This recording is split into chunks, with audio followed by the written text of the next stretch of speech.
The Avionics have been installed and they're all working. I've got a Dynon Skyview HDX panel in the center, and to the left of that is an AV30, which is a backup for the Dynon. Both of those have internal backup batteries, so in case ship's power goes away, I'll have an hour reserve on those Avionics before they go south on me and give me a chance to get to land somewhere.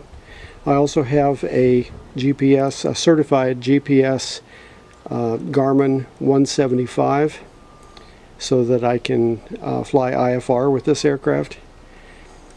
It has two comms and an audio panel to switch between those with an intercom system, and there's a remote ELT switch on the panel also.